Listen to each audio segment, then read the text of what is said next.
mondiale. Dans cette vision juridique, politique et spirituelle, Dessalines ne renverse pas seulement un empire, il bouleverse les fondements même de la civilisation esclavagiste et inaugure un ordre humain nouveau. Aucun autre héros national dans l'histoire universelle ne réunit avec une telle intensité la victoire militaire décisive sur une puissance mondiale, la libération d'une race entière, la fondation d'un État souverain égalitaire et une postérité quasi divine de la mémoire populaire. Mais cette révolution n'est pas close. Elle n'est pas un souvenir figé dans les livres. Elle demeure un chantier ouvert, une orientation pour notre présent.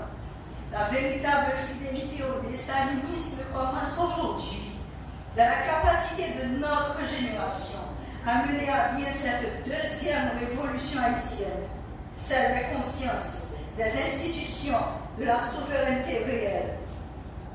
Votre liberté n'est pas née d'un miracle, mais de la lucidité et du courage de ceux qui ont dit non à l'injustice. Que ce flambeau, porté au prix du sang, n'aille pas s'éteindre dans l'indifférence. Qu'il embrase votre génération, la génération Z, de patriotisme lucide et créateur. Considérons avec lucidité la situation exceptionnelle que traverse aujourd'hui Haïti. Nous sommes face à une vacance totale du pouvoir à tous les niveaux de l'État. Les institutions déjà fragiles ont dérivé au point d'en perdre toute légitimité. Une crise sociale, économique et politique d'une profondeur inédite ébranle la nation. La gangstérisation du territoire avec son cortège de violence et de deuil déchire le tissu social et terrorise la population. Le Conseil présidentiel de transition s'est révélé incapable d'accomplir le moindre objectif de son mandat, ni élection générale, ni sécurité retrouvée.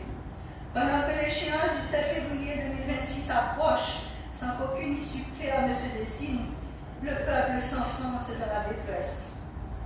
Le territoire des ancêtres est à nouveau menacé de bottes étrangères, tandis que la capitale, l'Artibonite et le centre sont livrés aux gangs. Des milliers d'Haïtiens sont déplacés, otages du pouvoir, sont parqués dans les conditions indignes. Cette désagrégation nationale est le fruit d'une longue chaîne de renoncement et de trahison, amorcée au Pont Rouge en 1806 et prolongée par des gouvernements successifs qui ont failli à leur devoir historique. Et voilà qu'aujourd'hui, dans une fuite en avant absurde, ces mêmes autorités prétendent organiser des élections en décembre, alors que tout est neutralisé par la violence armée.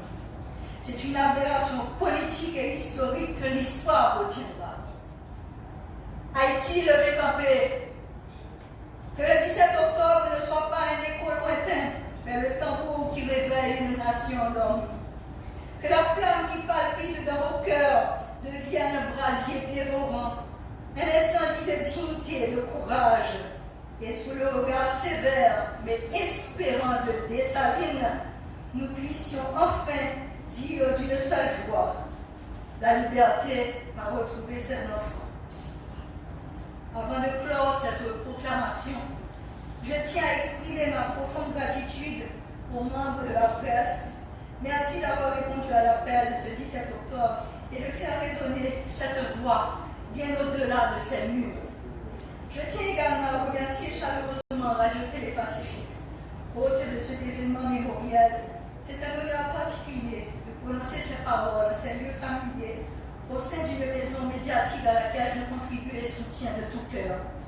À vous, chers invités, frères et sœurs de la patrie, merci d'avoir honoré ce moment, non comme de simples spectateurs, mais comme des gardiens de mémoire et bâtisseurs d'avenir, car votre présence atteste que la flamme patriotique n'est pas éteinte et que l'esprit du libérateur demeure une force agissante, une responsabilité que notre génération doit pleinement assumer.